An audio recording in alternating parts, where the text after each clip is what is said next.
Dear student, welcome back. और political science की MCQ series में आज हम डिस्कस करेंगे ऑलमोस्ट 200 क्वेश्चन आंसर। और ये जो सारे क्वेश्चंस हैं ये रिलेटेड होंगे आपके पॉलिटिकल थ्योरी से। इसमें इंक्लूडेड होगा western political thinker as well as उनसे रिलेटेड जो बुक्स हैं, कॉन्सेप्ट है, वो सारा चीज़ें रिलेटेड होगा। तो कुल मिलाकर हम डिस्कस करने वाले हैं पॉलिटिकल थ्योरी का पोर्शन, वो भी उसमें से जितने भी इम्पोर्टेंट एमसीक्यू बने हैं। ऑलमोस्ट 200 एमसीक्यू फॉर्म हुए हैं उसमें से। तो आज हम वो 200 क्वेश्चंस डिस्कस करेंगे। एंड वीडियो को शुरू करने से पहले मैं बता दूं कि वीडियो थोड़ी लंबी बनेगी, क्योंकि हमें जो मोस्ट इम्पॉर्टेंट 200 क्वेश्चंस है वो डिस्कस करने हैं। तो अगर आपको पॉलिटिकल थ्योरी के सारे एमसीक्यू प्रैक्टिस करना है तो वीडियो को लास्ट तक ज़रूर देखना। लंबी रहेगी, बट हाँ, पूरी वीडियो देखने के बाद आपको ये लगेगा कि हाँ, पॉलिटिकल थ्योरी वाला जो पोर्शन है उसके सारे एमसीक्यू आपको आ रहे हैं। और जो नहीं भी आ रहे हैं, आप, एक रिक्वेस्ट भी है कि आप साथ में पेन और कॉपी लेकर ज़रूर बैठो। जो क्वेश्चन इसमें से आपको नहीं आते हैं उनको नोट डाउन कर लीजिए, ताकि आपको मल्टीपल टाइम रिवीजन करने में भी इजी हो जाएगा। शुरू करते हैं वीडियो को। और अगर कंटेंट पसंद आए तो प्लीज़ सब्सक्राइब ज़रूर करना और कमेंट ज़रूर करना, मुझे फीडबैक ज़रूर देना कि आपको वीडियो कैसी लगी है।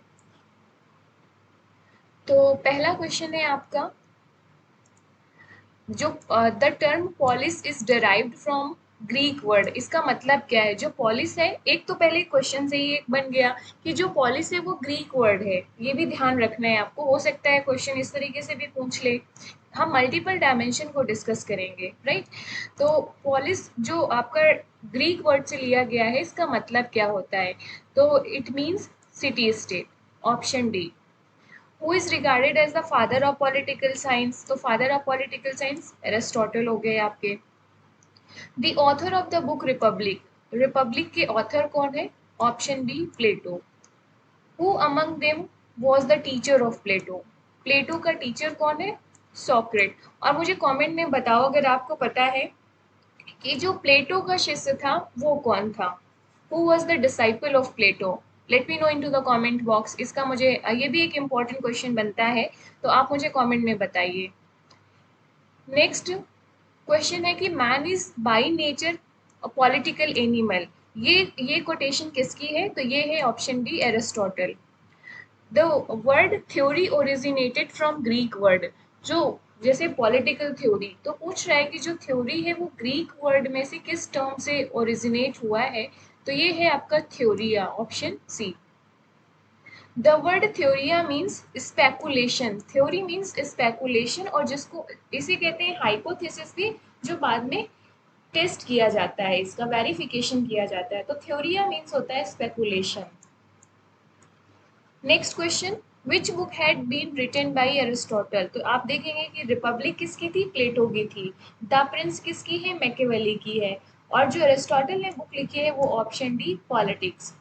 The significance of political theory provides. तो ऑप्शन ए, पॉलिटिकल थ्योरी का सिग्निफिकेंस क्या है? एक systematic thinking about the nature and purpose of the state and government. This is the meaning of, this is the significance of political theory. अगर आपने political theory का concept पढ़ा होगा तो उसमें पहली लाइन यही आती है ना, कि political theory provides the systematic thinking about the state and government, there purpose, nature. ये डेफिनेशन होती है पॉलिटिकल थ्योरी की। Question number 10, political theory is a branch of political science. Who among them claimed to coin the term political science in 16th century? तो ये है आपके बॉर्डन। Question number 12, which is not the approach to study political theory? मतलब इस तरीके की चीजें ध्यान रखना है। क्या पूछा है? नॉट पूछा है। तो सबसे पहले इसे सर्कल कर लेना है कि अच्छा, हमें ये पूछा गया है कि which of the among following approaches is not the, it is not there to study the political theory basically. तो आपको पता है ट्रेडिशनल अप्रोच है, फिलोसफिकल अप्रोच है, लीगल अप्रोच होता है, इंस्टीट्यूशनल अप्रोच होता है, हिस्टोरिकल अप्रोच होता है। इसके बाद आप जो मॉडर्न अप्रोचेस में आ जाएंगे तो behavioural approach, non behavioural approach या पोस्ट बिहेवियरिस्ट अप्रोच। तो सोशियोलॉजिकल अप्रोच हमारा पॉलिटिकल थ्योरी के स्टडी के लिए नहीं यूज होता है। Question number 13, which of the following approach is a part of traditional approach to the political theory? तो ये कौन सा हो जाएगा? Philosophical approach. Traditional approaches of the political theory में हम बेसिकली चार पढ़ते हैं: philosophical approach, institutional approach, legal approach and historical approach. Traditional approaches give the most important to the study of किसका स्टेट पे फोकस करते हैं. जो ट्रेडिशनल अप्रोचेस हैं पॉलिटिकल साइंस के, आप देखेंगे कि उनका मेन फोकस रहता है स्टेट या गवर्नमेंट में. 15th question number 15, traditional approach to political theory has been criticized on which ground. तो ट्रेडिशनल अप्रोचेस जो पॉलिटिकल थ्योरी के हैं उनको किस बेसिस पे क्रिटिसाइज किया जाता है? ये अनसाइंटिफिक. क्यों? क्योंकि ट्रेडिशनल अप्रोच जो मॉडर्न अप्रोच को सपोर्ट करते हैं वो कहते हैं कि ये ट्रेडिशनल अप्रोच ये वैल्यू बेस्ड है, फैक्ट बेस्ड नहीं है, लॉजिकल बेस्ड नहीं है, रीजन पे बेस्ड नहीं है, और इनका कोई एक्सपेरिमेंट वेरिफिकेशन नहीं हो सकता है. तो ट्रेडिशनल अप्रोच का सबसे बड़ा क्रिटिसिज्म यही आता है कि अनसाइंटिफिक है, वैल्यू बेस्ड है. Question number 16, classical political theory is primarily concerned with the search for. Classical political theory is primarily concerned with the search for. मतलब क्लासिकल पॉलिटिकल थ्योरी का मेन ऑब्जेक्टिव, मेन एम क्या होता है? तो option number C, a perfect political order. आपको देखेंगे कि जो क्लासिकल पॉलिटिकल थ्योरी है उसका मेन ऑब्जेक्टिव क्या रहता है? एक आइडियल स्टेट बनाना, एक परफेक्ट पॉलिटिकल सिस्टम बनाना. तभी क्लासिकल पॉलिटिकल थ्योरी में बात की जाती है ऑट टू बी, मतलब ऐसा होना चाहिए. व्हाट इज की बात नहीं करते हैं ये. तो अगर आपको political theory, classic traditional approach, modern approach को डिटेल में पढ़ना है तो प्लेलिस्ट में इनके डिटेल पे वीडियो पड़े हुए हैं पॉलिटिकल साइंस के, आप वहां जाकर इसे देख सकते हो. Question number 17, behavioral approach to the political theory do not gives importance to. तो बिहेवियरल अप्रोच सबसे पहले क्या है? मॉडर्न अप्रोच है, ये ध्यान रखना है. जब मॉडर्न अप्रोच है तो साइंटिफिक इन नेचर होगा. तो ये किस चीज को इम्पोर्टेंस नहीं देता है? क्वेश्चन में पूछा गया है कि किस चीज को इम्पोर्टेंस नहीं देता. तो आपको पता है फिलॉसफी नहीं आएगी इसमें. क्यों? क्योंकि फिलॉसफी, वैल्यूज, मोरालिटी, एथिक्स, ये सारी चीज़ें ट्रेडिशनल अप्रोचेस के फीचर्स होते हैं. जबकि बिहेवियरल अप्रोच एक मॉडर्न अप्रोच है पॉलिटिकल साइंस का, और इसमें ये फैक्ट बेस्ड होता है, साइंटिफिक होता है, एक्सपेरिमेंटल वेरिफिकेशंस होते हैं, techniques use, scientific techniques use किए जाते हैं. तो ये डिफरेंस हो जाएगा इसमें. बिहेवियरल अप्रोच और पोस्ट बिहेवियरल अप्रोच पे भी मैंने डिटेल पे वीडियो बनाई है, चैनल की प्लेलिस्ट में जाकर आप उसे भी देख सकते हैं कि अगर बिहेवियरल अप्रोच को डिटेल में समझना है. One more question I would like to put here कि जो बिहेवियरल अप्रोच है इसके मेन जो प्रोपोनेंट है, मेन एक्सपोनेंट कौन है इसका? किसने बिहेवियरल अप्रोच सबसे पहले दिया था, वो भी सिस्टमेटिक तरीके से? Let me know in to the comment box. इसका आंसर आप मुझे कॉमेंट बॉक्स में देंगे. Next, question number 18, behavioralism analyzed on the observable behavior of. Behavioralism जो थ्योरी है तो ये किसका एनालिसिस करती है, किसका ऑब्जर्वेशन करती है? तो it observe the behaviour of political actors. Political actors में क्या आ जाते हैं? आप इंडिविजुअल्स, वोटर्स, इन सबका बिहेवियर स्टडी किया जाता है, वो भी with the help of scientific tools and techniques, और उसके बेसिस पे कंक्लूजन निकाला जाता है, थ्योरी बनाई जाती है. ये बेसिक सा कॉन्सेप्ट है बिहेवियरिज्म का. Behavioural approach was a protest movement in political science. ये किसने कहा? तो option A, Robert H Dahl. Question number 20, behaviourism approach dominated the study of politics after. तो बिहेवियरल अप्रोच से बहुत सारे क्वेश्चन आते हैं क्योंकि ये मॉडर्न अप्रोच है और बहुत ज़्यादा पॉपुलर रहा है. एक तरीके से इसने पॉलिटिकल साइंस को ही ट्रांसफॉर्म कर दिया, रिवॉल्यूशन लाई और लाया गया बिहेवियरिज्म अप्रोच के द्वारा. तो आप देखेंगे कि बिहेवियरिज्म अप्रोच से आने के बाद पॉलिटिकल साइंस का साइंटिफिक स्टडी किया जाने लगा, फैक्ट बेस्ड स्टडी किया जाने लगा. तो बिहेवियरल अप्रोच आपका जो डोमिनेट हुआ था in the study of political science, तो ये हुआ था after World War two. Question number 21, according to Easton, which of the following is the major tenets of behavioral credo? तो ईस्टन, डेविड ईस्टन के अकॉर्डिंग पूछा है कि जो मेजर टेनेट्स हैं ऑफ बिहेवियरल क्रेडो के वो क्या हैं. तो option B, integration of political research with other social sciences, इसको बोला जाता है इंटरडिसिप्लिनरी स्टडी। मतलब पॉलिटिकल साइंस को हम आइसोलेशन में स्टडी नहीं करेंगे, जो दूसरे सोशल साइंसेज हैं जैसे कि सोशियोलॉजी हो गया आपका, उनके साथ जो अदर नेचुरल साइंसेज हैं, इकोनॉमिक्स हो गया आपका, साइकोलॉजी हो गया, इनके साथ इंटीग्रेट करके स्टडी किया जाएगा पॉलिटिकल साइंस का। और ऐसा क्यों किया जाएगा? क्योंकि पॉलिटिकल साइंस में हम स्टडी कर रहे हैं ह्यूमन बिहेवियर का, इंडिविजुअल बिहेवियर का, और इंडिविजुअल बिहेवियर बहुत सारे फैक्टर से इन्फ्लुएंस होता है, जैसे कि social factor, cultural factors, psychological factors, economic factors. तो इस वजह से डेविड ईस्टन का जो मेन फोकस था बिहेवियरल अप्रोच लाने का, वो ये था कि जो पॉलिटिकल रिसर्च है, पॉलिटिकल साइंस है, इसको हम अदर सोशल साइंसेस के साथ इंटीग्रेट करें, और इसको नाम दिया गया इंटरडिसिप्लिनरी अप्रोच। आगे चलते हैं question number 22, behavioural approach has been criticised due to. तो ये है option number D, mad craze for scientism. अब कोई भी अप्रोच, कोई भी थ्योरी आएगा तो उसका क्रिटिसिज्म भी होगा। तो बिहेवियरल अप्रोच को आप देखेंगे कि बहुत ज़्यादा इसलिए क्रिटिसाइज किया गया क्योंकि ये बहुत ज़्यादा साइंटिफिक टेक्निक्स एंड टूल्स पे फोकस कर रहे थे। और इसी क्रिटिसिज्म का आप कॉन्सिक्वेंसेस देखेंगे कि आगे चलकर इसमें कुछ मॉडिफिकेशन होते हैं। इवन डेविड ईस्टन ने खुद ही इसमें मॉडिफिकेशंस किए और उन्होंने एक नया अप्रोच दिया जो था पोस्ट बिहेवियरिज्म। और पोस्ट बिहेवियरिज्म में traditional as well as behaviourism दोनों के कुछ कुछ जो इम्पोर्टेंट फीचर्स थे उनको अडॉप्ट किया गया।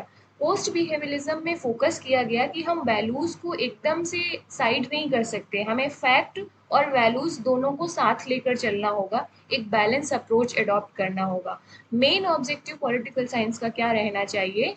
ये जो सोसाइटीज़ की प्रॉब्लम है उनको सॉल्व करना, जो सोशल प्रॉब्लम है, पॉलिटिकल प्रॉब्लम है, उनके लिए सोल्यूशन प्रोवाइड करना। तो ये कुछ आप बिहेवियरिज्म अप्रोच और पोस्ट बिहेवियरिज्म अप्रोच को अगर आप डिटेल में एक बार समझ लोगे तो ये जितने भी क्वेश्चन यहाँ पूछे गए हैं इनको आंसर करना मुश्किल नहीं होगा, क्योंकि बहुत ही आसान क्वेश्चन है और कॉन्सेप्ट बेस्ड क्वेश्चन है। Next question number 23, post behavioralism appeared as a new approach in the late 1960s. Question number 24, post behavioralism is both a movement as well as a intellectual tendency. Right, option A, intellectual tendency क्यों? Because they try to provide the solutions for the existing problem of that contemporary society, और उस time पे आपका main focus किया गया action as well as in relevance. Question number 25, post behavioralism is associated with David Easton. Question number 26, the feature of post behavioralism is based on fact and value. जबकि traditional approach किस पर based थे? Values पर based थे। जब और जो behavioural approach था वो आपका फैक्ट पर बेस्ड था। तो ट्रेडिशनल और बिहेवियरल अप्रोच को रिकॉन्सिलेशन करने के बाद एक अप्रोच निकाला गया, वो था पोस्ट बिहेवियरिज्म, जिसमें फैक्ट और वैल्यूज दोनों को जगह दी गई। ठीक है। Question number 27, post behaviourism is also regarded as neo behaviourism. Option B सही होगा। Question number 28, with whom Karl Marx wrote the communist manifesto. तो कार्ल मार्क्स ने कम्युनिस्ट मैनिफेस्टो किसके साथ मिलकर लिखी थी? तो option D, Friedrich Engels. Question number 29, Marxist approach to the political theory emphasises against. Option B, capitalism. आपको पता है कि पूरी मार्क्सिस्ट थ्योरी किसके अगेंस्ट में आती है? Capitalist theory. Question number 30, state in Marxist approach belongs to super structure. और मुझे बताइए कि बेस स्ट्रक्चर से कौन बिलोंग करता है? अगर आपने मार्क्सिज्म पढ़ा है, थोड़ा भी आइडिया है, तो जो मार्क्सिस्ट का बेस स्ट्रक्चर है, जो इन्होंने क्लासिफिकेशन किया है, वो base structure and super structure, जिसमें आप देखेंगे स्टेट को इन्होंने कहाँ पर रखा है? सुपर स्ट्रक्चर पे। और जो बेस स्ट्रक्चर है उस पर मार्क्सिस्ट ने किसे रखा है? ये आप मुझे कमेंट करके बताएं। Question number 31, Aristotle considered politics as master science. Option A सही होगा आपका। Question number 32, Who said political science begins and ends with the state? So this definition of political science is given by Garner, J.W. Garner. Option C would be the right answer. Question number 33. Who wrote A Grammar of Politics? So this book is written by Harold J. Lasky. Option B. Question number 34. Who defined politics as an authoritative allocation of the values? तो ये किया था option D David Easton ने. Who said political science investigates the phenomena of government? So who said political science investigates the phenomena of government? Option C, John Seeley. Question number 36. One of the basic scope of political theory is to analyze the nature and purpose of the state. Option A. Who said capitalism is the highest form of imperialism? So this definition was given by Lenin. Question number 38. Who made the statement that political theory was political science in the full sense and there would be no science without theory? So this statement was given by Germino. Option B. Question number 39. The ultimate goal of Marxist approaches advocate for. तो आपको पता है कि Marxist approach का ultimate goal क्या था? एक classless और स्टेटलेस सोसाइटी बनाना. तो option A would be the right answer. Question number 40. Theories of origin of a state is associated with. तो the right option would be D, social contract. Which of the following is not associated with social contract theory? तो यहाँ पर आपको पता है कि Hobbes, John Locke and Rousseau को हम सोशल कॉन्ट्रैक्ट थ्योरी में पढ़ते हैं. तो इसका आंसर हो जाएगा बेंथम.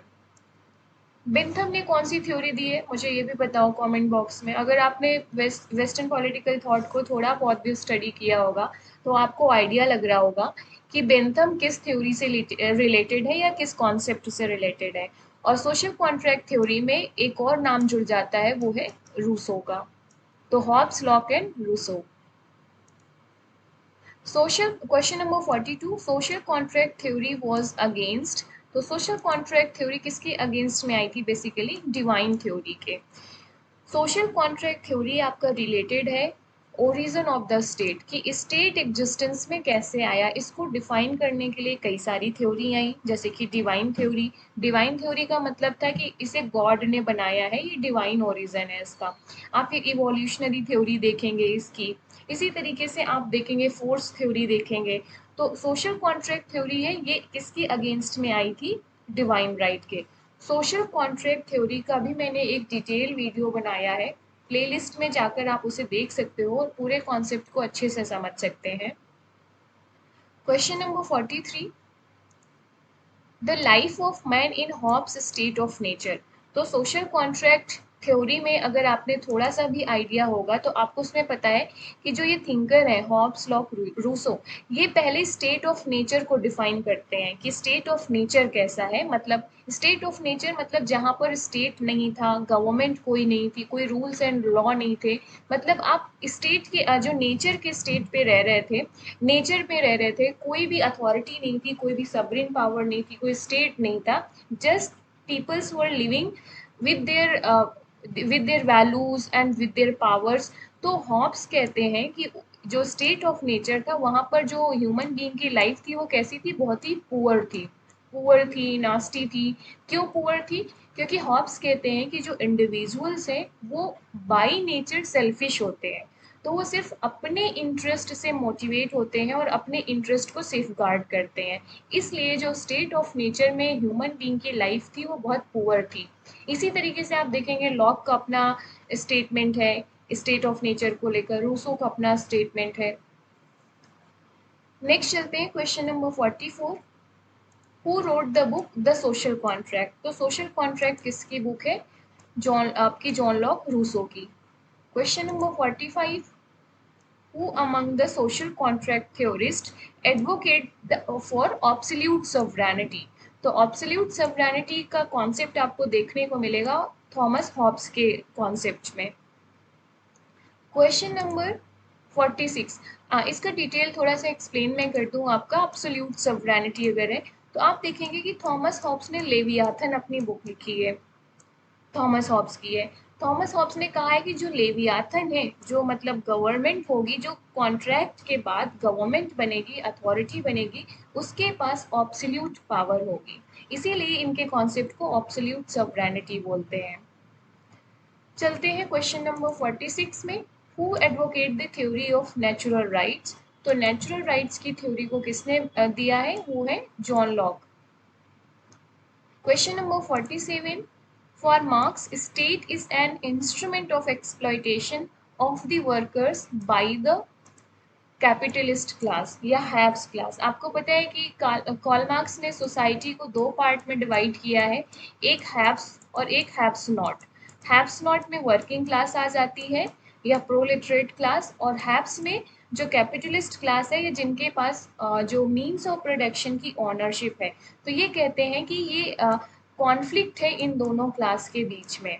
तो जो हैव्स क्लास है ये स्टेट को यूज करते हैं as an instrument to exploit the working class. ठीक है, तो क्वेश्चन में पूछा है कि जो कार्ल मार्क्स है उनके लिए state is an instrument of exploitation of the workers by the capitalist class या haves class. Hope you got the concept. Question number 48.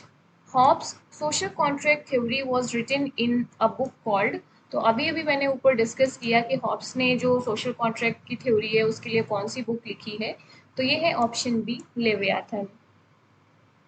Question number 49, Rousseau said the following sentence. आप Rousseau का statement पूछा है कि इन नीचे दिए हुए option में कौन सा रूसो का स्टेटमेंट है, राइट?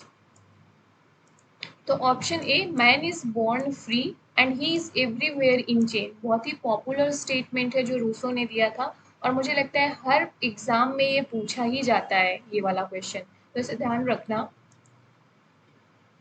क्वेश्चन नंबर 50, मार्क्सिस्ट जो Marxist conceptualisation of state as, तो मार्क्स ने बेसिकली, ये जो मार्क्सिस्ट थे, जो मार्क्स के सपोर्टर थे, उन्होंने स्टेट को कैसे कॉन्सेप्चुअलाइज किया है, तो ये आर्टिफिशियली। ऑप्शन सी, क्योंकि जो मार्क्सिस्ट हैं या कार्ल मार्क्स, या जो कार्ल मार्क्स के सपोर्टर हैं जिन्हें मार्क्सिस्ट कहते हैं हम, इन्होंने कहा है कि जो स्टेट है वो एक आर्टिफिशियल इंस्टीट्यूशन है। आर्टिफिशियल इंस्टीट्यूशन कैसे है?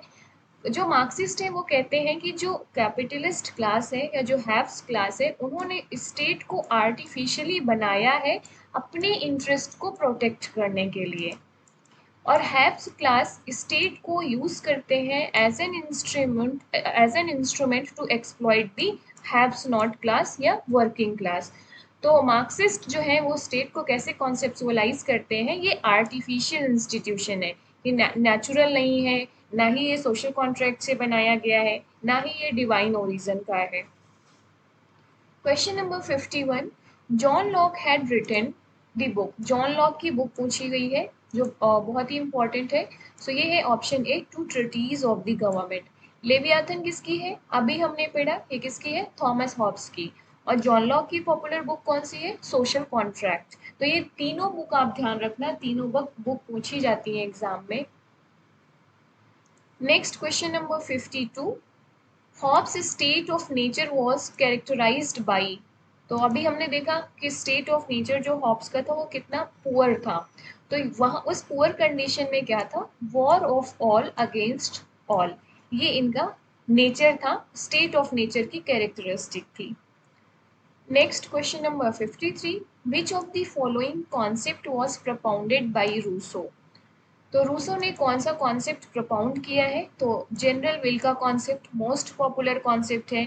जनरल विल का कॉन्सेप्ट किसने दिया? रूसो ने दिया। Question number 54, which is not part of evolutionary theory of state. तो ये है, आप देखें क्लास, जो क्लास है it is not the part of evolutionary theory of state. तो नॉट को ध्यान रखना है, इसमें नॉट पूछा गया है, पता चला आप किनशिप लगा कर आ गए। Next question number 55. The state is not mere artificial creation but an institution or natural growth of historical evolution was stated by। तो ये स्टेट किसने दिया था कि स्टेट क्या है, आर्टिफिशियल क्रिएशन ही नहीं है बल्कि ये इंस्टीट्यूशन है नेचुरल ग्रोथ का या हिस्टोरिकल इवोल्यूशन के थ्रू ये एग्जिस्टेंस में आया है। तो ये स्टेटमेंट थी गॉर्नर की। नेक्स्ट क्वेश्चन है, who said kinship creates society and society at length creates the state? So who has given this statement? The right answer would be option D, MacIver। Next question, question number 57.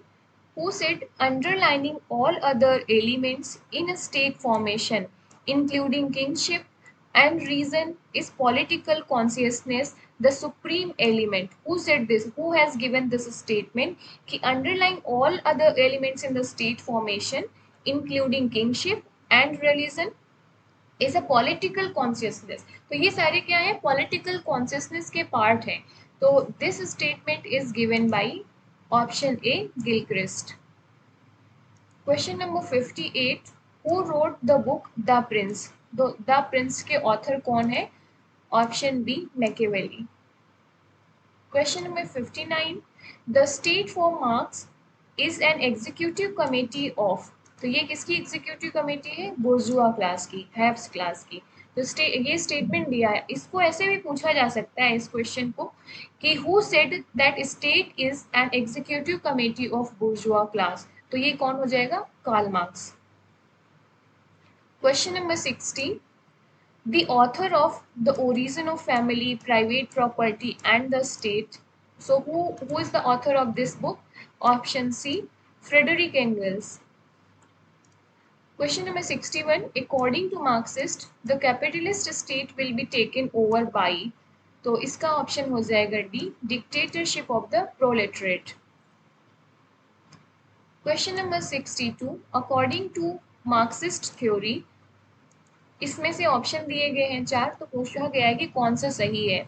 तो according to Marxist theory, तो state and society are created by God. तो इन्होंने तो divine origin के against में ये एकदम ही deny किया है, रिजेक्ट कर दिया है। इन्होंने क्या कहा था कि स्टेट क्या है, आर्टिफिशियल इंस्टीट्यूशन है जिसको बुर्जुआ क्लास ने या कैपिटलिस्ट क्लास ने अपने इंटरेस्ट को सेफगार्ड करने के लिए बनाया है। तो अकॉर्डिंग टू मार्क्सिस्ट थ्योरी क्या हो जाएगा? The state is artificial creation to the that is suited to ruling class। Question number 63, the term sovereignty is derived from the Latin word। So what is that Latin word? तो it is sovereignus। तो जो sovereignty है वो एक Latin word से derive किया गया है और वो लैटिन वर्ड है आपका sovereignus। Option D would be the correct answer. Next, question number 64, which of the following is not the characteristic of sovereignty? तो सवरेनिटी की कुछ कैरेक्टरिस्टिक पूछी जाती हैं और हमने पढ़ी, अगर आपने सवरेनिटी का कॉन्सेप्ट पढ़ा है तो आपको पता होगा कि इसमें से कौन सी, जो आपका सवरेनिटी का मेन जो कैरेक्टरिस्टिक है उसमें से हमने कुछ 7 कैरेक्टरिस्टिक पढ़ी है। अगर आपने सवरेनिटी का कॉन्सेप्ट में कुछ डाउट है या आपको डिटेल में से समझना है तो चैनल की प्लेलिस्ट में जाकर देख सकते हो। सवरेनिटी में मैंने डिटेल वीडियो बनाई है इसकी थ्योरी को लेकर, इसकी मोनेस्टिक थ्योरी जो ऑस्टिन ने दिया था, साथ ही साथ प्लूरलिस्टिक थ्योरी। तो दोनों ही बहुत ही डिटेल में डिस्कशन किया गया है। प्लेलिस्ट में जाकर आप देख सकते हो, ये वीडियो वहाँ पर पड़ी होगी। तो इसका आंसर हो जाएगा plurality. Question number 65. In popular sovereignty, the ultimate source of authority is from। तो right option would be option D, people। Popular sovereignty में जो ultimate source of authority किसके पास रहती है? people के पास रहती है। Question number 66. Austin theory of sovereignty is also known as which theory? तो जो जॉन ऑस्टिन की थ्योरी है उसको किस नाम से जाना जाता है? इसका हो जाएगा option A, monastic theory. Question number 67. Author of lectures on jurisprudence or the philosophy of positive law। तो पूछा गया है कि जो लेक्चर्स ऑन jurisprudence और the philosophy of positive law, इसके लेखक कौन है, इसके ऑथर कौन है? ऑप्शन ए जॉन ऑस्टिन। तो ये जॉन ऑस्टिन की बुक बहुत ज़्यादा पूछी जाती है, जिसमें इन्होंने अपनी मोनिस्टिक थ्योरी या थ्योरी ऑफ सॉवरेनिटी दिया हुआ है। Next question number 68, who among the following is not the exponent of pluralist theory of sovereignty. आपको पता है कि सॉवरेनिटी की दो मेजर थ्योरी है, एक मोनिस्टिक थ्योरी, एक प्लूरलिस्टिक थ्योरी। तो मोनिस्टिक थ्योरी हमने देख लिया किसने दिया, जॉन ऑस्टिन ने। अब इसमें पूछा है कि who among the following is not the exponent of pluralist theory. तो देखते हैं, तो आपको लास्की हो गया, फिर जे नेविले फेगिस हो गया, अर्नेस्ट बार्कर हो गया, ये तो तीनों ही प्लूरलिस्ट थ्योरी से बिलोंग करते हैं। आप देखेंगे कि ये तीनों के तीनों स्कॉलर्स प्लूरलिस्टिक थ्योरी से बिलोंग करते हैं। तो इसमें पूछा है कि कौन नहीं है, तो हम ऑप्शन डी में जाएंगे, मतलब नन ऑफ द अबव, कोई भी आंसर सही नहीं है। Question number 69, pluralist theory of sovereignty was a reaction to monistic theory, but obvious है मोनिस्टिक थ्योरी जिसको जॉन ऑस्टिन ने दिया, तो इनका मानना था कि यहाँ पर सिर्फ सिंगल एंड ऑब्सोल्यूट और एक्सक्लूसिव सुप्रीम अथॉरिटी होती है, जबकि जो प्लूरलिस्ट है वो कहते हैं कि स्टेट के अलावा सोसाइटी में अदर इंस्टीट्यूशंस भी होते हैं जो एक डिसाइडिंग फैक्टर के रूप में काम करते हैं। तो सॉवरेनिटी, जब हमारा स्टेट फेडरल सोसाइटी हमारी फेडरल है, तो सॉवरेनिटी भी फेडरल होनी चाहिए। तो ये मोनिस्टिक थ्योरी के अगेंस्ट में अपनी प्लूरलिस्टिक थ्योरी देते हैं। तो pluralist theory of sovereignty was a reaction to monistic theory. Question number 70, which theory challenges the sovereignty of a state and regards state as an association of associations। तो आपको इसमें पूछा गया है कि कौन सी थ्योरी है वो चैलेंज करती है सॉवरेनिटी ऑफ स्टेट को, मतलब मोनिस्टिक थ्योरी को, और ऐसा बोला जाता है कि जो स्टेट है वो अदर एसोसिएशंस का एसोसिएशन है। तो ये आपके बोला जाता है प्लूरलिस्टिक थ्योरी में। एंड प्लूरलिस्टिक थ्योरी की सबसे इम्पॉर्टेंट कैरेक्टरिस्टिक यही है कि स्टेट क्या है, is an association of associations. Okay, let's move to the question number 71। According to pluralist theory the basis of state theory is on, तो basis of the state sovereignty is will. Who defined state as a march of God on earth, तो march of God on earth के रूप में state को किसने define किया है, तो ये है आपके option D Hegel. The statement every state is known by the rights that it maintains is associated with, तो ये स्टेटमेंट किसने दिया है आपका, T H. Green. Question number 74, who said over himself, his own body and mind, the individual is sovereign? So who has given this statement? Option C, J.S. Mill. Question number 75, the word law is derived from an old Teutonic term. तो उसका क्या है, word Teutonic term क्या है? Option B, lag. Question number 76, John Austin defines law as the command of, तो John Austin law को क्या कहते हैं, as a command of sovereign. Option A. Question number 77,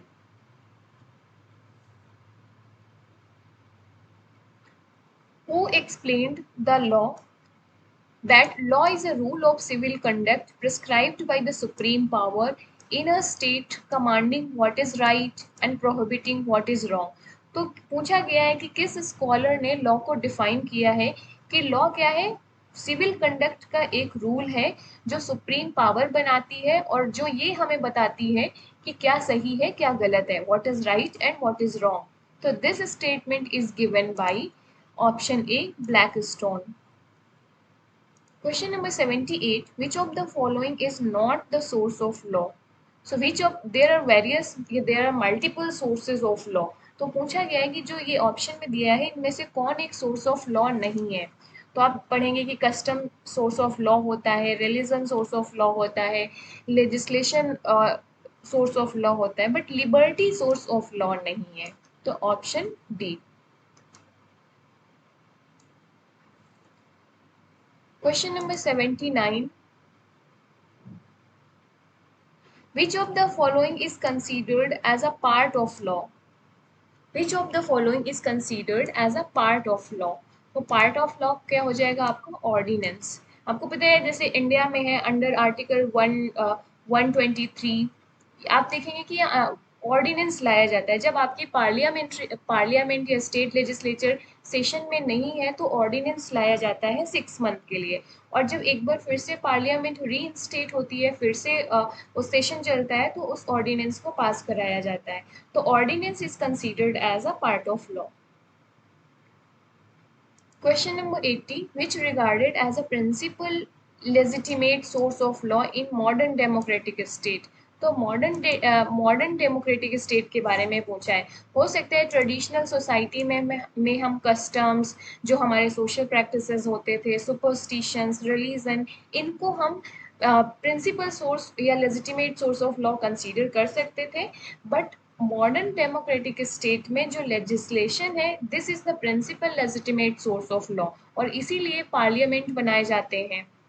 जो लेजिस्लेटिव बॉडी बनाई जाती है, आपको पता है कि प्रेजेंट में गवर्नमेंट के 3 प्रिंसिपल ऑर्गन है, एग्जीक्यूटिव, लेजिस्लेटिव एंड जुडिशरी।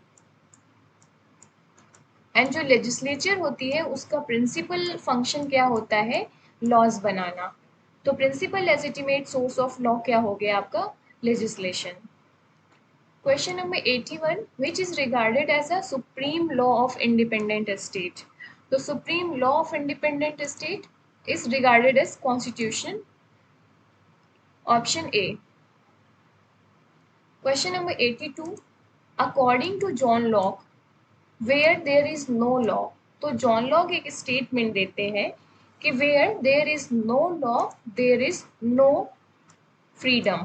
इसकी जगह लिबर्टी भी टर्म कई बार यूज किया जाता है, तो don't get confuse. So according to John Locke where there is no law there is no liberty या देयर इज नो फ्रीडम। तो right option would be option B. Question number 83, the aspect of positive relationship between law and liberty is? The aspect of positive relationship between law and liberty is? Option B. Law helps in establishing a civilized society and protect the life and liberty for individual. Question number 84, which type of law deals with crime and legal punishment of criminal offenses? तो ये हो जाएगा आपका option A, criminal law. Question number 85, one of the aspect of negative relationship between law and liberty is? पूछा गया है कि कौन सा एक negative relation aspect of negative relationship between law and liberty के बीच में जो रिलेशनशिप है, इसका निगेटिव एस्पेक्ट क्या है? तो option C, more law and less liberty. This is the negative aspect of relationship. भाई जितने लॉ बनाए जाएंगे आपके पास उतनी लिबर्टी कम हो जाएगी ना, बिहेवियर करने की या एक्शन लेने की, डिसीजन लेने की। जितने कम लॉज रहेंगे आप उतना बेहतर फ्रीडम फील करेंगे या लिबर्टी फील करेंगे। Question number 86, Locke exerted that the state is to protect the individuals life and property. आपको पता है कि देखो रिलीजन होगा नहीं, ठीक है, और राइट्स तो पूरा जनरल हो गया, इसके बाद वेल्थ भी केवल नहीं है। तो जॉन लॉक आपका 3 नेचुरल राइट्स की बात करते हैं कि जो सोशल कॉन्ट्रैक्ट के थ्रू स्टेट जो बनाया गया है उसके 3 मेजर फंक्शन है। एक हो गया 3 नेचुरल राइट्स को प्रोटेक्ट करना, और वो 3 आपके क्या हैं? एक हो गया आपका right to liberty, right to life and right to property. इन तीनों को प्रोटेक्ट करना स्टेट का जो मेजर रिस्पॉन्सिबिलिटी है। Question number 87, which is the type of law that regulates the actions of people in society and it is backed by coercive power of the state? तो इसको किस टाइप का law कहते हैं? National law. Monism stand for, question number 88, monism stand for, तो option D, absolutism in the exercise of power. Monism आप इसको guess कर सकते हैं मोनिस्टिक थ्योरी से, मोनिस्टिक सवरेनिटी से, जहां पर ऑब्सोल्यूट पावर होती है एक सिंगल पर्सन पे एक्सरसाइज करने, पावर एक्सरसाइज करने की। तो monism stand for absolutism in the exercise of power. Question number 89. Who state that the great aim of struggle for liberty has been equality before the law? So this statement is given by F. A. Hayek. Option C. Question number 90. Which is not considered as part and source of international law? The right option would be option D. State legislation. State legislation आपके national law को बनाते हैं, ना कि international law को। Question number 91, the term liberty is derived from Latin word and the Latin word is liber. Option C. Question number 92, the term liberty means, तो liberty का meaning क्या होता है? Freedom. Option D. Question number 93. Marxist analyzed freedom against the background of, the freedom against the background of socio-economic condition of the men. Option B. Question number 94. The grant of franchises to women on equal terms with men is an assertion of the principle of, तो ये किसका assertion हो जाएगा? Right option would B political equality. मतलब grant franchise, अगर women को भी franchises मिल रही है इक्वल टर्म्स में, मतलब वोटिंग पावर्स मिल रहे हैं, तो ये पॉलिटिकल इक्वालिटी का पार्ट हो जाएगा। Question number 95, which is associated with classical liberalism, तो इसमें से कौन हो जाएगा? Adam Smith. Let me know in to the comment box Adam Smith की मोस्ट पॉपुलर बुक जो पूछी जाती है अक्सर एग्जाम में, तो कमेंट में मुझे बताओ कि एडम स्मिथ की इंपॉर्टेंट बुक कौन सी है। राइट, उनकी बुक बताना है आपको। चलते हैं क्वेश्चन नंबर 96 में। In his defence to individual liberty John Locke proposed, so individual liberty, in his defence to individual liberty John Locke proposed limited government. So limited government, limited sovereignty is the concept given by John Locke. Question number 97. Utilitarianism is based on the principle of, so ये इसका principle basic क्या है? The greatest happiness of the greatest number. Option C. Question number 98. Liberal concept of freedom emphasize on, तो ये हो जाएगा आपका individual liberty. Question number 99. J.S. Mill, in support of individual liberty, had written a book called, so which book is written by J.S. Mill to support the individual liberty, and the name of book is On Liberty. Question number 100. Liberal ideas of freedom totally reject the foundational assumptions of, तो ये हो जाएगा आपका option B, divine right theory. Question number 101. The statement liberty is the freedom of individual to express without external hindrances his personality is associated with. So this statement is given by G.D.H. Cole to define the liberty, right? Question number 102. Two concepts of liberty was an essay written by, the right answer would be आपका Berlin. This is the essay written by Berlin. Question number 103. The concept of negative liberty is the absence of, तो ये हो जाएगा interferences या restraint. Positive liberty is associated with, so positive liberty का जो concept है it is associated with the self realization. Question number 105. According to Lasky, political liberty means, तो Lasky के according political liberty is the power to achieve in the affairs of the state. Question number 106. Individual liberty is understood as the freedom to pursue one's. So individual liberty is understood as the freedom of pursue to one's, option B, desires and interest without any violation with the liberty of others. Question number 107, which is not part of individual liberty. तो इससे पूछा गया है which is not the part of individual liberty. The right option would be C, freedom to violate the state law. Question number 108, liberty means the absence of. So liberty means the absence of restraint, option C. Question number 109, on the Jewish question, Marx linked personal liberty to, option A, egoism and private property. Question number 110, the term equality is derived from the Latin word, and ये क्या है Latin word? Equitas. Question number 111, who defines equality means equal rights for all the people and the abolition of all the special rights and privileges. तो ये definition equality के किसने दी है आपको? Barker ने. तो right option would be option D, Barker. Question number 112, Aristotle had expounded two kinds of equality. So what are these two kinds of equality?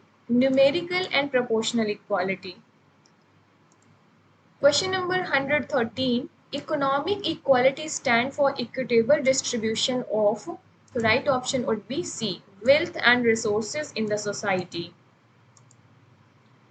Question number 114, legal equality is defined as equality before the court of law, option D. Who said that the passion for equality made vain the hope for freedom? So this is the popular statement. It has been asked in most of the exams. So this statement is given by Lord Acton. The statement, men cannot become absolutely equal unless they are entirely free, is associated with. So this statement is given by Tocqueville, option D. Question number 17, liberty and equality becomes the two important essence in which form of government? So in which kind of political system liberty and equality becomes two important essence? So this becomes in democratic system, a democratic form of government. Question number 118, the exponent of negative relationship between liberty and equality holds that liberty is natural but not equality. So this shows the negative relationship between equality and liberty. Question number 119, according to positive view, liberty and equality are compatible.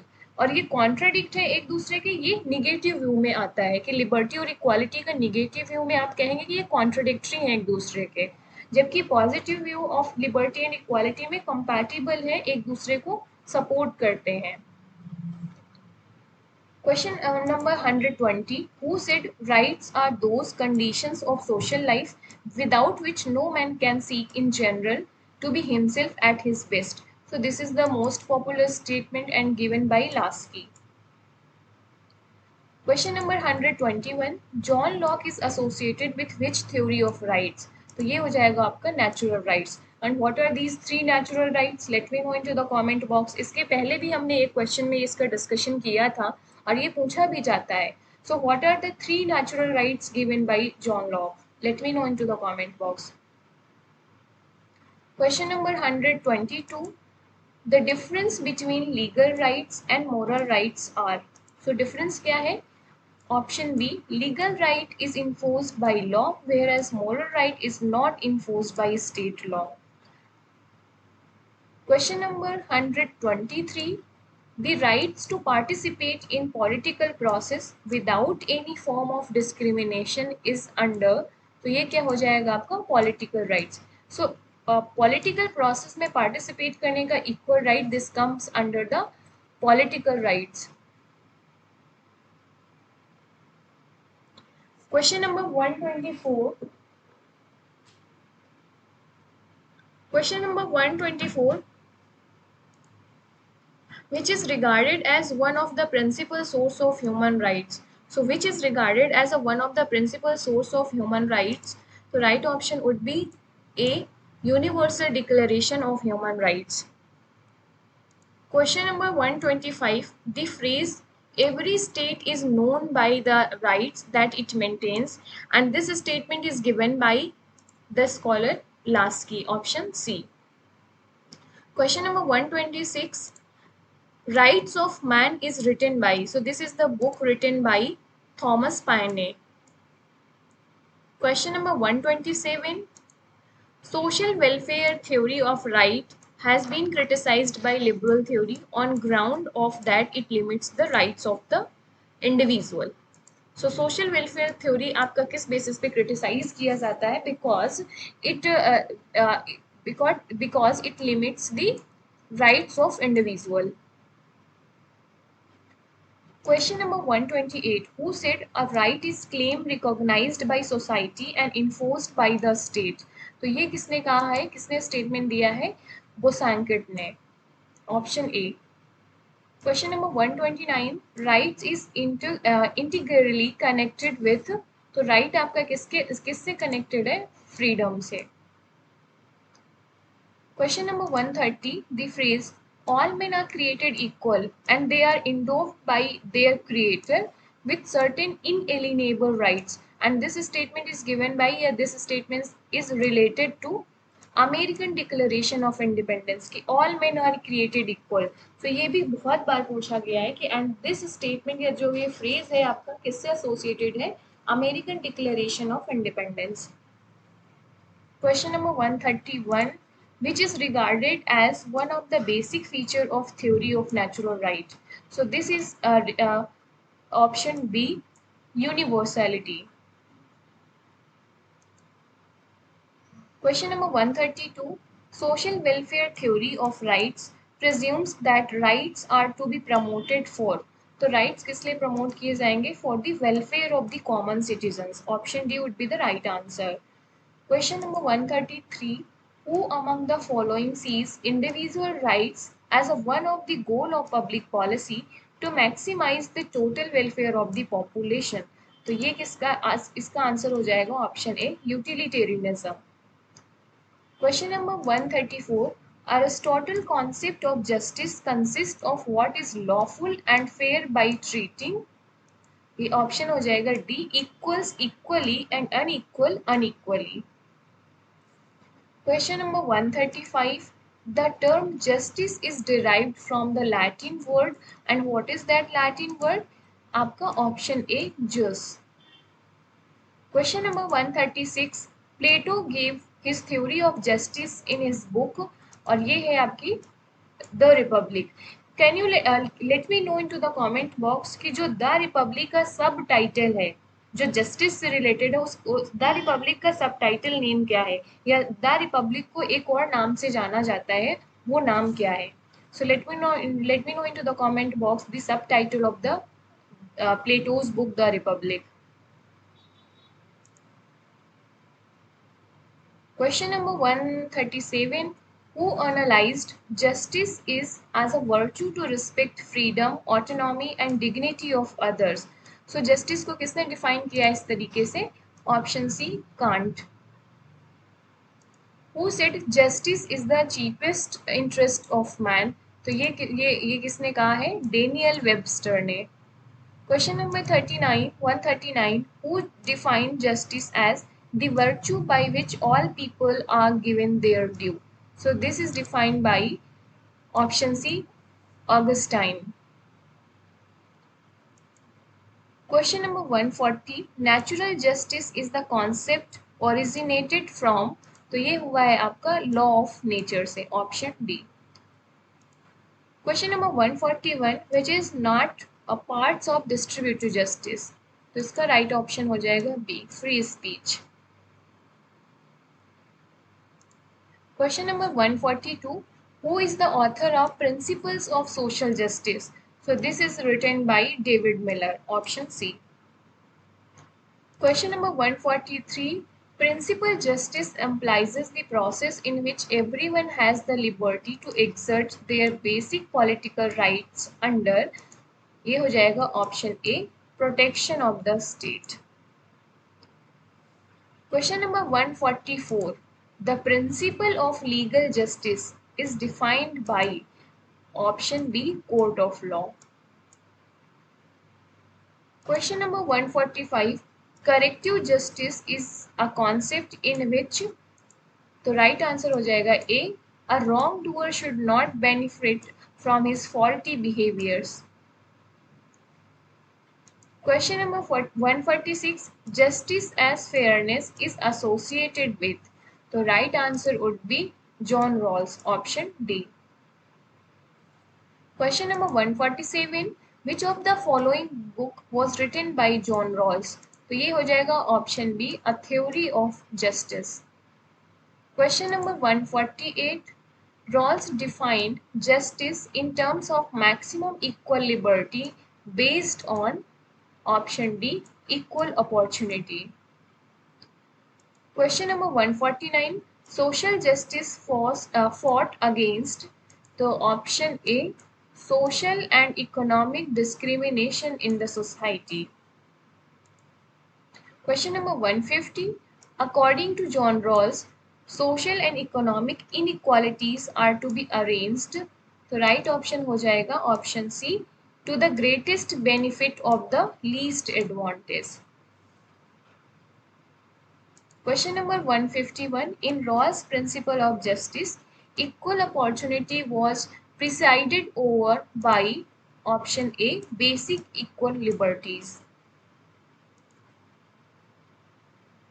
Question number 152. The idea of justice was written by, तो ये book लिखी गई थी आपके Amartya Sen, option C.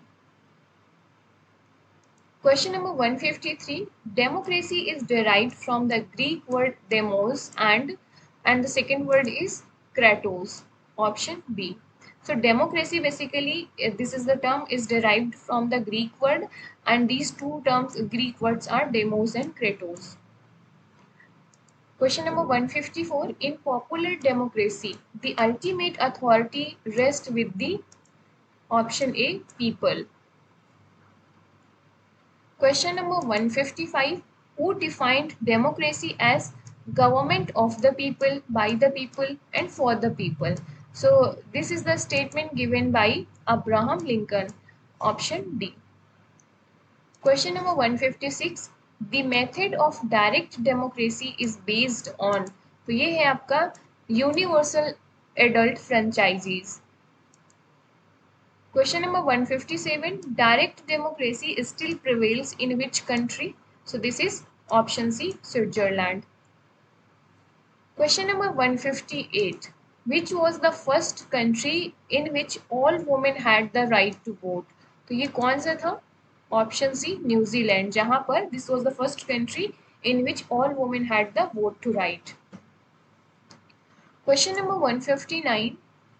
In 2011, who became the most recent country to grant women's suffrage? मतलब voting rights recently में अभी किस कंट्री ने दिया है वुमेन को वोटिंग राइट्स का राइट? तो ये है आपका option A, Saudi Arabia. Wilfredo Pareto discussed the elitist theory of democracy in his book. तो ये बुक है इनकी, The Mind and Society. Sometimes the question could also be asked in the form of that The Mind and Society is a book which is written by, तो आप कहेंगे this book is written by Pareto. So this question could also be formed in such manner. So we have to prepare from the multiple dimension, right? Question number 161. Who wrote the book The Ruling Class to explain elitist theory of democracy? तो ये है मॉस्का की book. Question number 162. Robert Michels in his book Political Parties is developed the iron law of oligarchy, option A. Question number 163. The book Capitalism, Socialism and Democracy was written by, so this book was written by Joseph Schumpeter, option C. Question number 164. Which of the following is the characteristic of allied theory of democracy? So right option would be D.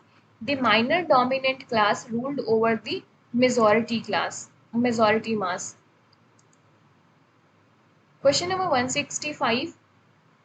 According to elitist theory, the role of people is to choose their rules from, तो ये हो जाएगा option A, competing elites.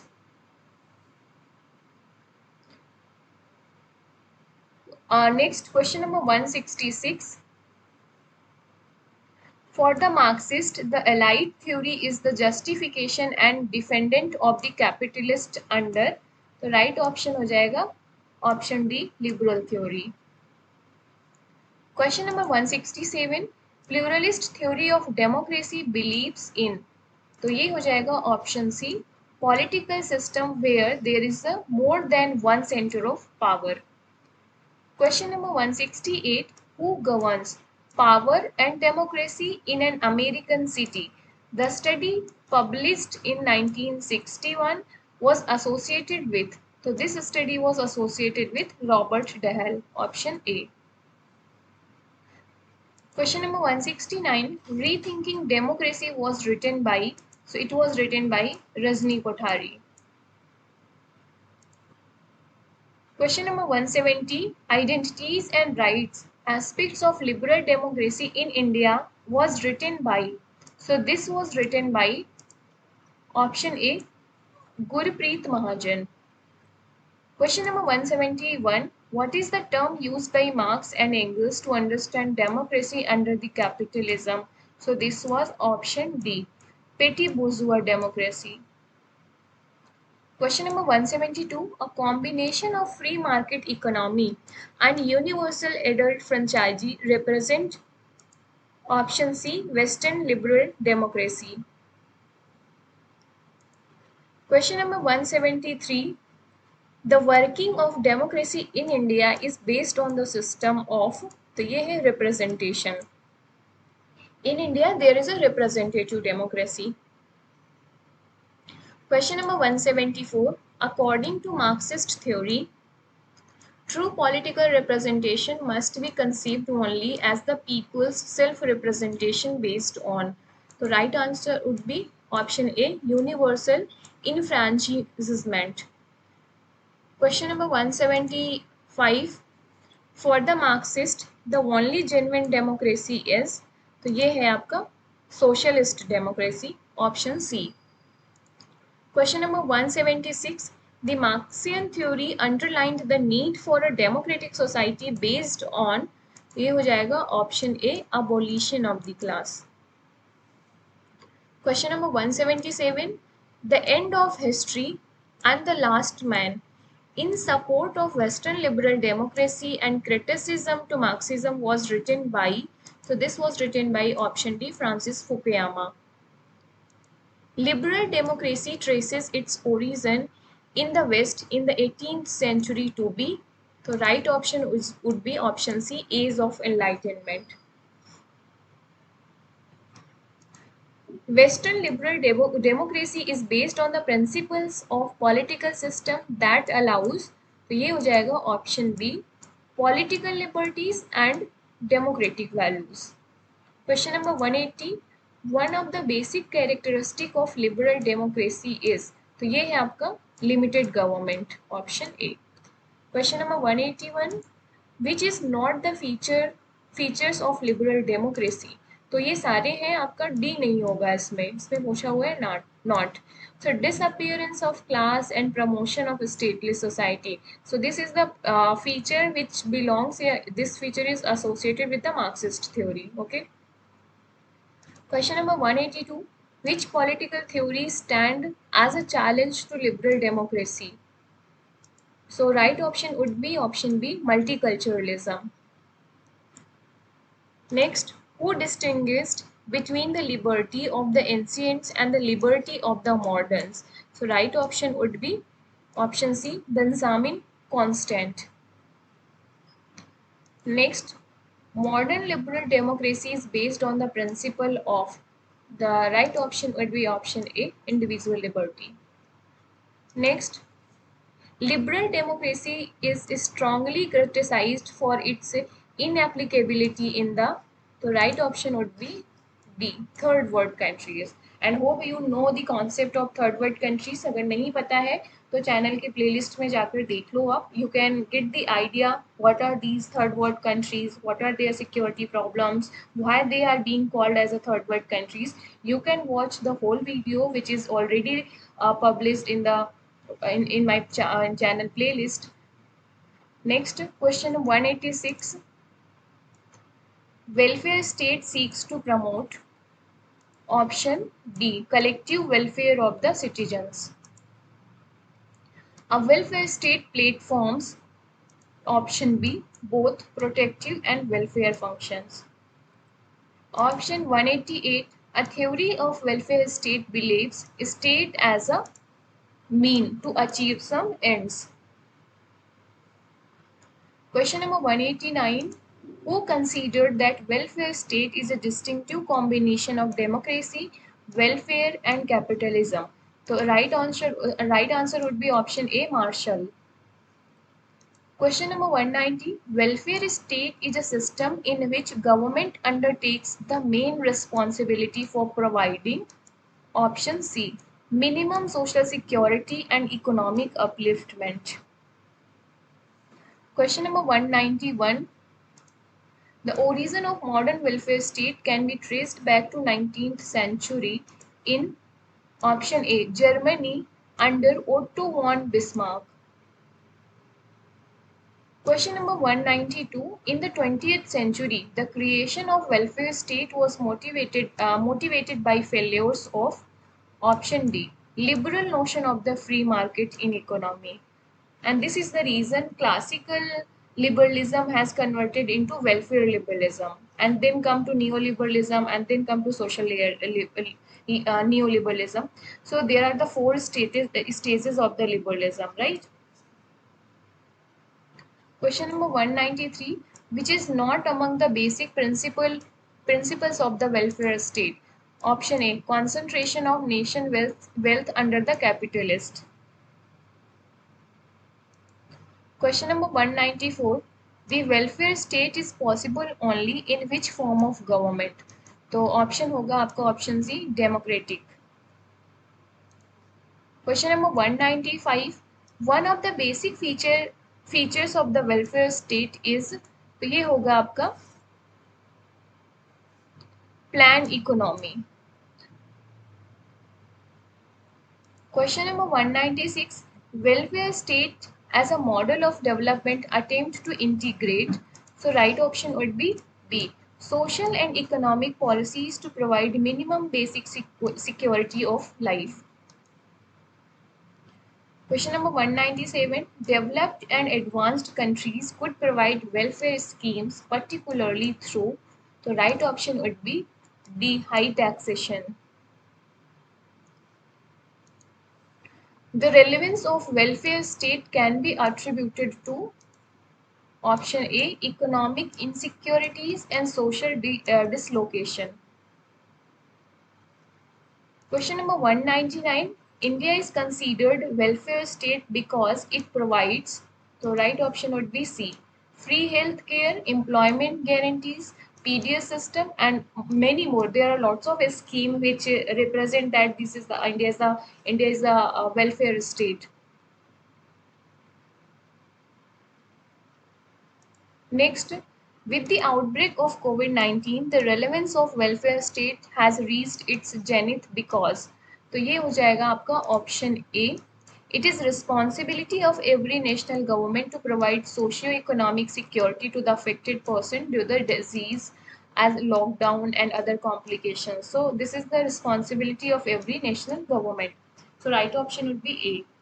So here we completed our 200 MCQs and hope so कि आपको ये जो आज का जो MCQ सीरीज है वो पसंद आया होगा और बहुत सारे आपको इसमें से न्यू क्वेश्चंस भी मिले होंगे जो आपको पहले नहीं पता होंगे.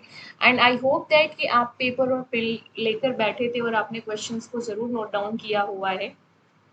अगर नहीं किया तो फिर से वीडियो को देखना और फिर से नोट डाउन करना. This is the only option you left.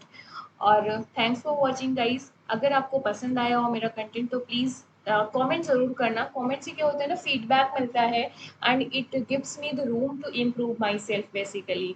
And your अगर आप सब्सक्राइब एंड शेयर करेंगे तो your support would motivate me to create such kind of more content. And yes, इस तरीके का कंटेंट मिलने के लिए आप ज़रूर सब्सक्राइब करना। So thanks for watching, see you in the next video. तब तक के लिए bye bye, take care and keep learning, keep exploring.